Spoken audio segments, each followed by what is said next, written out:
आप सभी को हमारे हिंदी स्टोरी चैनल पर स्वागत है। आज पाप अंकुश एकादशी की हार्दिक शुभकामनाएं। चलो कथा सुनाते हैं। राम नाम रखते रहो, मिटे सभी अग पाप अंकुश हो जाएगा। मिले प्रभु दरबार, राम बिना सब शून्य है। राम नाम आधार, राम स्मरण से कटे भव, मिटे जन्म संभार। राम नाम अमृत सम, हरि रस मधु प्याल। पाप अंकुश एकादशी करे जीवन उज्ज्वल। राम नाम धन दुर्लभा, भाग्यशाली पाए। राम जपे तो तन मन से भव भवसागर तर जाए।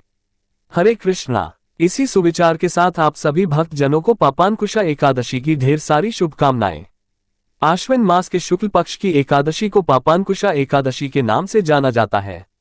एकमात्र यह एकादशी इतनी प्रभावशाली है। केवल पापांकुशा एकादशी में इतनी सामर्थ्य है कि यह अपने भक्तों के जन्म जन्मांतर के पापों को एक क्षण में ही भस्म करने की सामर्थ्य रखती है। इसलिए ठाकुर जी के सभी भक्तों को, और खासकर ऐसे भक्तों को जो बार बार इस जन्म मरण के चक्कर में नहीं बंधना चाहते, जो इस भवसागर में बार बार डूबना उतरना नहीं चाहते और अंत में भगवान के बैकुंठ लोक को प्राप्त होना चाहते हो, उन्हें आज के दिन सच्चे मन से ठाकुर जी की पूजा करके पापांकुशा एकादशी व्रत को धारण करना चाहिए और इस कथा का भी श्रवण करना चाहिए। जो भी भक्त इस प्रकार के नियमों का पालन करता है, उनके सभी पापों का नाश ठाकुर जी की कृपा से हो जाता है। प्रिय भक्त जनों, इस कलयुग में हम सभी से छोटे बड़े पाप कर्म नियमित रूप से या कभी ना कभी होते ही रहते हैं और भविष्य में भी होते रहेंगे। और यदि इन पापों का प्रायश्चित ना किया जाए तो हमें बार बार इन पापों का दंड भुगतने के लिए इस पृथ्वी पर जन्म लेते ही रहना होगा। इसलिए जो भक्त अपने पापों का प्रायश्चित चाहते हो और चाहते हो कि सदैव ठाकुर जी का आशीर्वाद उन पर बना रहे, उन सभी भक्तों को आज के दिन पापांकुशा एकादशी की इन पावन कथाओं को जरूर सुनना चाहिए। तो आइए सुनते हैं इन पावन कथाओं को। अगर आपको कथा पसंद आए तो कमेंट में हरे कृष्णा जरूर लिखिएगा और ठाकुर जी के अन्य भक्तों को भी इस वीडियो को जरूर शेयर कीजिएगा, ताकि आपको भी इन कथाओं को शेयर करने का पुण्य मिल सके। एक बार की बात है, एक जगह पर सत्संग चल रहा था। भारी भीड़ इकट्ठा हुई थी। वहीं पर एक संत महाराज प्रवचन दे रहे थे।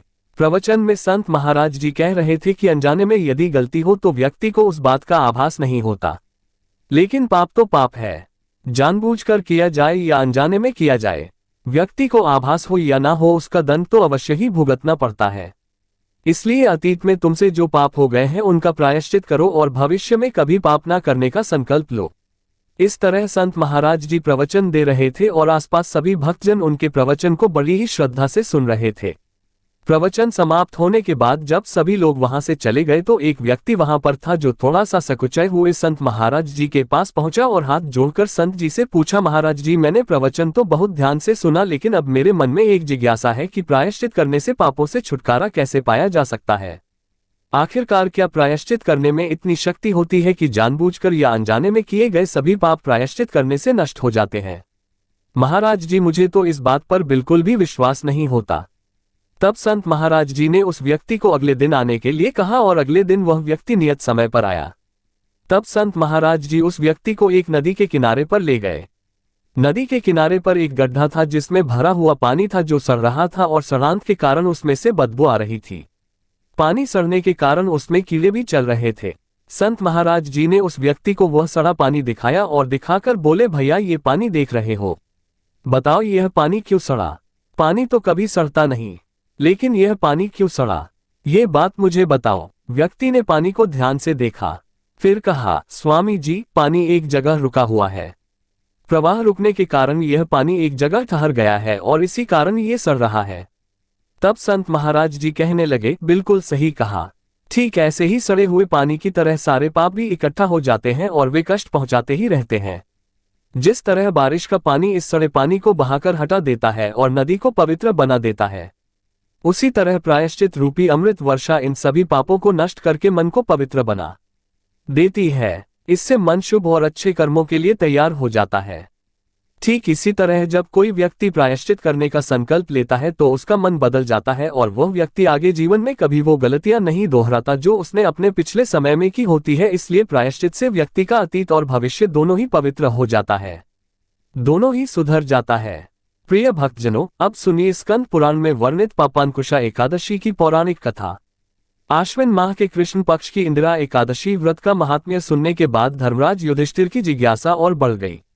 तब उन्होंने हाथ जोड़कर भगवान मधुसूदन से पूछा कि हे मधुसूदन, अब आप कृपा करके ये भी बताइए कि आश्विन के शुक्ल पक्ष में किस नाम की एकादशी होती है। तब भगवान श्री कृष्ण बोले, राजन, आश्विन मास के शुक्ल पक्ष में जो एकादशी होती है वह पापांकुशा के नाम से विख्यात है। वह सब पापों को हरने वाली और उत्तम है। उस दिन संपूर्ण मनोरथ की प्राप्ति के लिए मनुष्यों को स्वर्ग और मोक्ष प्रदान करने वाले पद्मनाभ संज्ञक मुझ वासुदेव का पूजन करना चाहिए। जितेंद्रिय मुनि चिरकाल तक कठोर तपस्या करके जिस फल को प्राप्त करता है, वह उस दिन भगवान गरुड़ ध्वज को प्रणाम करने से ही मिल जाता है। पृथ्वी पर जितने तीर्थ और पवित्र देवालय हैं, उन सब के सेवन का फल भगवान विष्णु के नाम कीर्तन मात्र से ही मनुष्य प्राप्त कर लेता है। जो सारंग धनुष धारण करने वाले सर्वव्यापक भगवान जनार्दन की शरण में जाते हैं, उन्हें कभी यमलोक की यातना नहीं भुगतनी पड़ती। यदि अन्य कार्य के प्रसंग से भी मनुष्य एकमात्र एकादशी को उपवास कर ले, तो उसे कभी यम यातना नहीं प्राप्त होती। जो पुरुष विष्णु भक्त होकर भगवान शिव की निंदा करता है, वह भगवान विष्णु के लोक में स्थान नहीं पाता, उसे निश्चय ही नरक में गिरना पड़ता है। इसी प्रकार यदि कोई शैव या पाशुपत होकर भगवान विष्णु की निंदा करता है, तो वह घोर रौरव नरक में डालकर तब तक पकाया जाता है जब तक कि 16 इंद्र की आयु पूरी नहीं हो जाती। यह एकादशी स्वर्ग और मोक्ष प्रदान करने वाली, शरीर को निरोग बनाने वाली तथा सुंदर स्त्री, धन और मित्र देने वाली है। राजन, एकादशी को दिन में उपवास और रात्रि में जागरण करने से अनायास विष्णु धाम की प्राप्ति होती है। हे युधिष्ठिर, वह पुरुष मातृ पक्ष की 10, पिता के पक्ष की 10 और स्त्री के पक्ष की 10 पीढ़ियों का भी उद्धार कर देता है। एकादशी व्रत करने वाले मनुष्य दिव्य रूपधारी चतुर्भुज गरुड़ की ध्वजा से युक्त हार से सुशोभित और पीतांबरधारी होकर भगवान श्री विष्णु के धाम को जाते हैं। आश्विन मास के शुक्ल पक्ष में पापांकुशा एकादशी का व्रत करने मात्र से ही मनुष्य सब पापों से मुक्त होकर श्री हरि के लोक में जाता है। जो पुरुष सुवर्ण तिल, भूमि, गौ, अन्न, जल, जूते और छाते का दान करता है, वह कभी यमराज को नहीं देखता। राजन, दरिद्र पुरुष को भी चाहिए कि वह यथाशक्ति स्नान, दान आदि क्रिया करके अपने प्रत्येक दिन को सफल बनाए। जो होम, स्नान, जप, ध्यान और यज्ञ आदि पुण्य कर्म करने वाले हैं, उन्हें भयंकर यम यातना नहीं देखनी पड़ती। लोक में जो मानव दीर्घायु, धनाढ्य और कुलीन तथा निरोगी देखे जाते हैं, वे पहले के पुण्यात्मा हैं। पुण्यकर्ता पुरुष ऐसे ही देखे जाते हैं। इस विषय में अधिक कहने से क्या लाभ। युधिष्ठिर, मनुष्य पाप से दुर्गति में पड़ते हैं और धर्म से स्वर्ग लोक को जाते हैं। राजन, तुमने मुझसे जो कुछ पूछा था उसके अनुसार पापांकुशा का महात्म्य मैंने वर्णन कर दिया।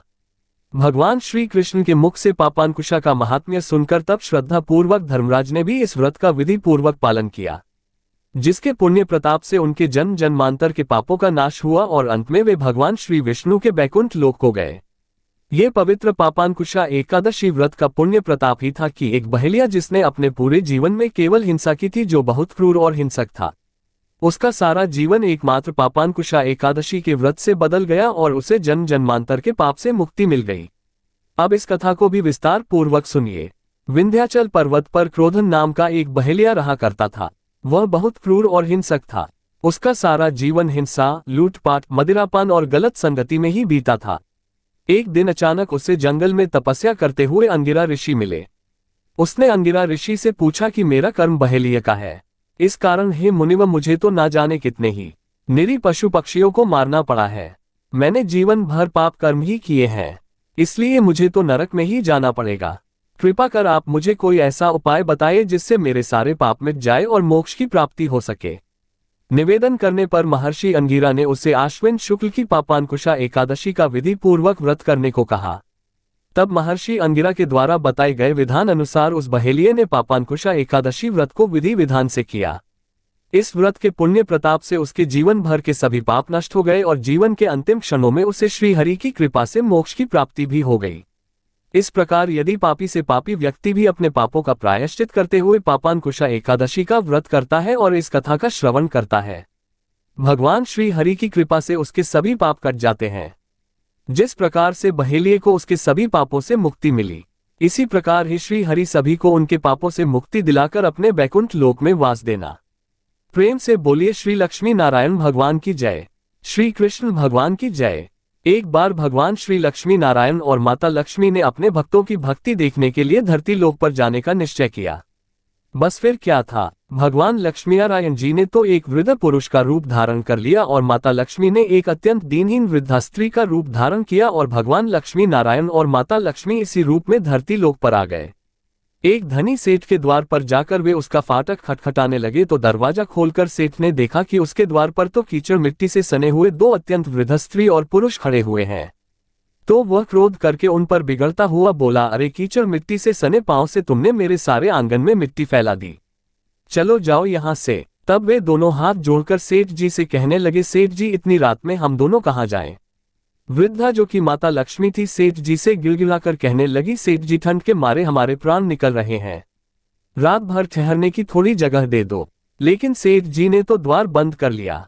उन दोनों को प्रकाश में सेठ जी के महल के पास ही एक टूटा फूटा सा घर दिखाई पड़ा। उस टूटे किवाड़ से दिए के प्रकाश की मध्यम सी लौ दिखाई पड़ी। तब भगवान श्री विष्णु ने, जो कि एक बूढ़े का रूप धारण किए हुए थे, माता लक्ष्मी जी से कहा कि आओ चलो उस घर में ही आश्रय मानकर देखते हैं।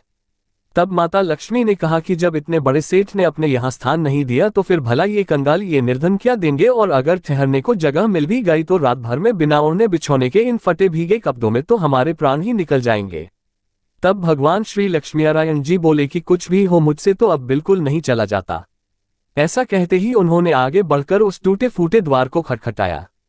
दूसरे ही क्षण हाथ में दिया था मैली फटी साड़ी पहने एक कमजोर स्त्री ने द्वार खोला। उन दोनों की दशा देखते ही करुणा भरे स्वर में वह स्त्री बोली, हाय आप लोग इस अंधेरी रात में कहाँ भटक रहे हो? आए आए भीतर आ जाए। उन्हें सहारा देकर वह अपने घर के भीतर ले गई।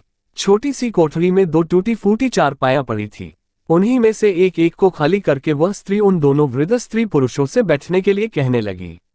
दोनों के कपड़ों से पानी निकलकर कोठरी गीली हो गई, किंतु उस स्त्री ने उसकी बिल्कुल भी परवाह नहीं की, बल्कि जल्दी जल्दी अंगीठी में आग सुलगाकर उन दोनों वृद्ध स्त्री पुरुषों को आग तापने के लिए कहा। फिर अर्गनी पी से दो पुराने लेकिन धुले हुए साफ कपड़े लाकर उन दोनों को देती हुई बोली, बाबा माताजी आप लोग अपने भीगे कपड़े उतार कर इन्हें लपेट लो। बाबा मैं क्या करूं, बहुत गरीब हूं ना, आज आपको बस इन्हीं दो कपड़ों में गुजार करना होगा। आपके कपड़े मैं निचोड़कर फैला दूंगी, जब सूख जाएंगे तब आप उन्हें पहन लेना। उन्हें कपड़े बदलवाकर वह अपने आंगन में गई और दो पीतल की छोटी छोटी थालियों में बतुए का साग और बाजरे की रोटियां रखकर ले आए और बड़े प्रेम से, माताजी ये लीजिए भोजन कर लीजिए, आज मेरे घर में यही भगवान का प्रसाद है।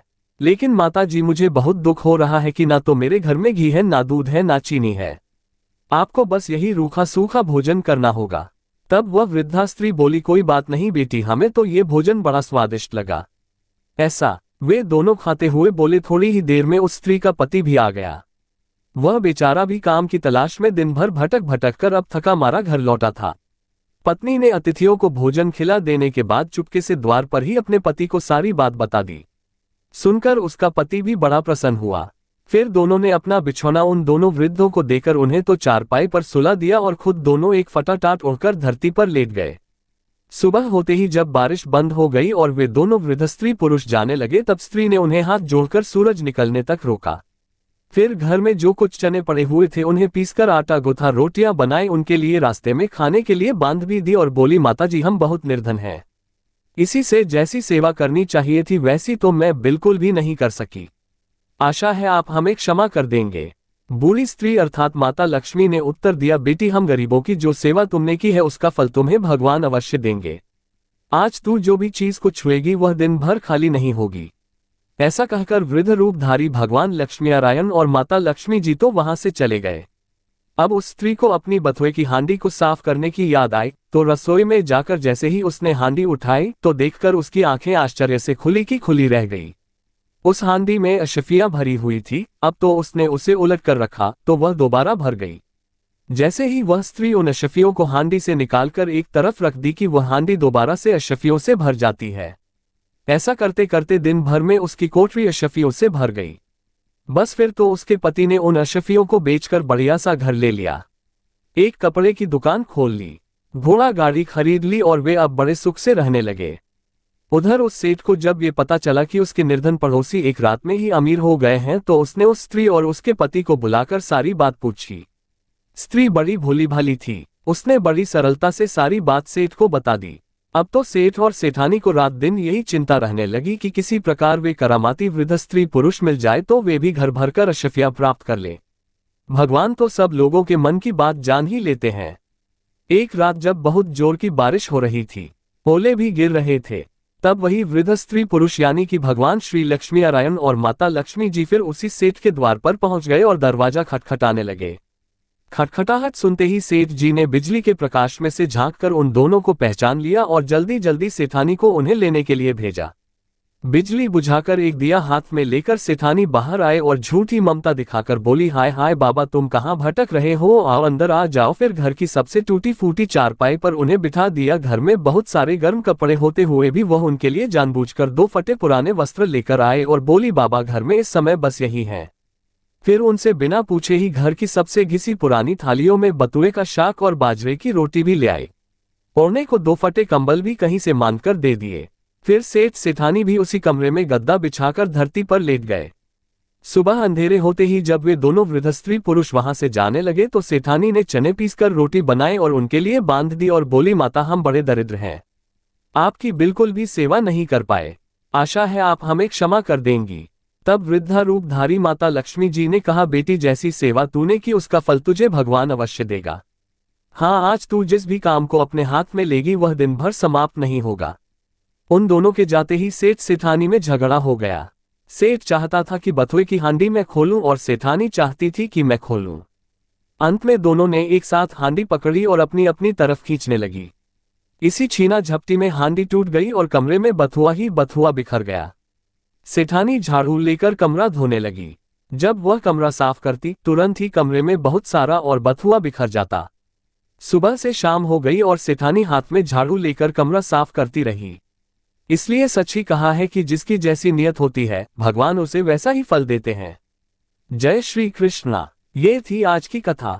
आपको वीडियो अच्छी लगे तो प्लीज वीडियो को लाइक करके हमारे हिंदी स्टोरी चैनल भी सब्सक्राइब कीजिएगा और कमेंट में जय श्री कृष्णा राधे राधे जरूर लिखिएगा।